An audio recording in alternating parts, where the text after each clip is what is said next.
Hey everyone, and welcome to the channel. Today we are diving into the world of electric vehicles and their impact on the environment.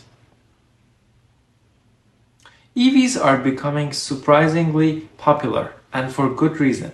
But are they truly the clean machines they are cracked up to be? Let's break it down. We've all seen those commercials with shiny EVs and the message zero emissions. While it's true EVs produce no tailpipe emissions, that doesn't mean they're entirely clean.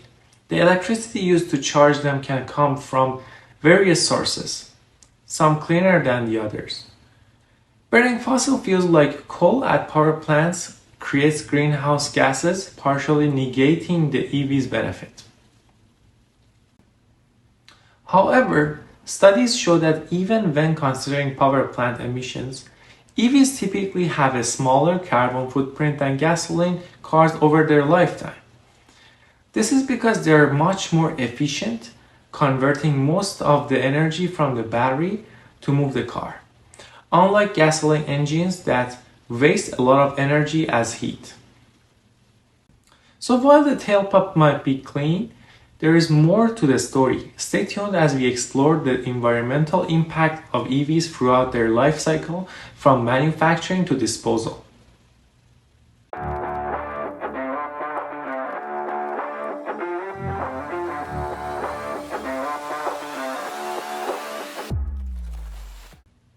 Alright, we debunked the myth of zero-emission EVs, but what about the environmental cost of making them? EV manufacturing does require more energy and resources than gasoline cars. The key culprit, the battery. Lithium, nickel, cobalt, and graphite are essential components, and mining them can have environmental consequences like deforestation and water pollution. Additionally, the battery production process itself can be energy intensive. Here's the good news: battery technology is constantly improving. Companies are working on reusing recycled materials and minimizing the environmental impact during mining and production. Plus, an EV battery lasts for many years, and responsible recycling programs are being developed to ensure these materials don't end up in landfills. Let's not forget the energy used to manufacture the rest of the car. EVs often have complex electronics and lightweight materials which can be energy intensive to produce. However, as EV production ramps up and becomes more streamlined, these impacts are expected to decrease. So while manufacturing has an environmental footprint, it's important to consider the lifetime benefits of EV compared to gasoline cars. We'll explore that further in the next part of this video. Now let's take a step back and look at the bigger picture. This is where life cycle analysis comes in. It considers all the environmental impacts of a vehicle, from the material it takes to make it, the energy used during its lifetime, including fuel or electricity, and finally, its disposal or recycling. Studies consistently show that when you consider the entire life cycle, EVs come out ahead in terms of greenhouse gas emissions. Here's why. Remember those super efficient EV motors? They translate to significantly lower emissions during usage phase, even when accounting for power plant emissions.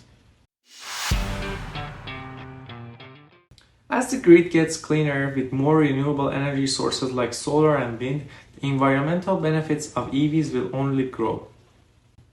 That being said, there is still room for improvement. Sustainable mining practices, responsible battery recycling programs, and using recycled materials in car manufacturing are all crucial for minimizing the environmental impact of EVs. Looking ahead, the future of EVs are bright. The battery technology is constantly evolving, offering greater range and faster charging times. Investment in renewable energy resources will further reduce the environmental impact of charging EVs.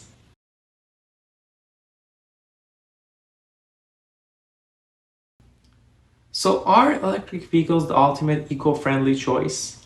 Not quite, but they're a significant step in the right direction. By making informed decisions about electricity sources and supporting sustainable practices in EV industry, we can accelerate the transition to a cleaner transportation future. Thanks for joining me on this exploration of EVs and the environment. If you have any questions or want to learn more about specific aspects of EVs, leave a comment below and I'll do my best to answer them. Don't forget to like and subscribe for more EV discussions. Thank you.